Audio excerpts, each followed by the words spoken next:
Bernard de Marck est un inlassable traqueur d'images.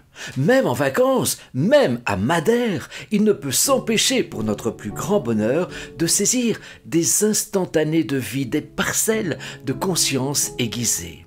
C'est précisément le cas avec cette image à haute valeur symbolique ajoutée. De cette valeur parabolique, allégorique, Bernard n'est pas dupe et l'a perçue dans ses cogitations nocturnes lorsque les insomnies permettent d'appréhender le monde de manière plus aiguë, plus aiguisée. Féru d'aviation, la partie d'aller, nous confie-t-il, est une piste d'envol. Oui, c'est notre vie qui se dessine dans sa perspective. Plus le temps passe, plus il passe vite. Plus le temps s'écoule, plus il se rétrécit. Le caniveau, précise-t-il encore, c'est l'axe de cette piste. Oui, c'est peut-être également dans ce caniveau que nous nous débarrassons de tout ce qui nous embarrasse ou de tout ce qui nous a embarrassés. Se délester de tout ce qui nous empêche d'être nous. Caniveau, purification, catharsis. Il s'agit de se vider de cette lie, de tous ces dépôts qui nous encombrent.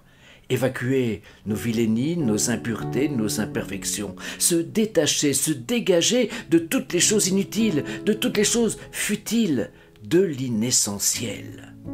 La pergola, ajoute-t-il, je la vois comme un sas. Tout à fait. L'ultime sas, où je dépose définitivement tout ce dont je n'ai plus besoin. Je suis nu désormais, entièrement nu.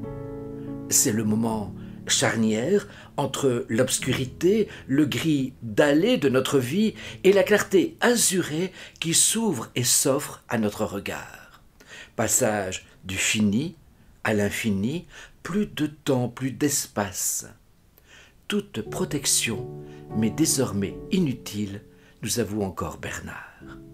Puis, si l'on voit bien, il y a un panneau tout au bout de cette allée, un panneau point de rencontre, point de rassemblement.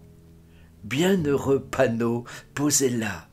Nous avons tous le même destin, nous avons tous la même destinée. La mort, en principe, devrait être la même pour tous.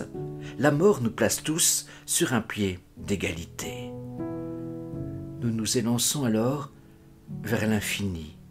L'infini du néant, des poussières d'étoiles, ou l'infini précisément d'une rencontre éventuelle.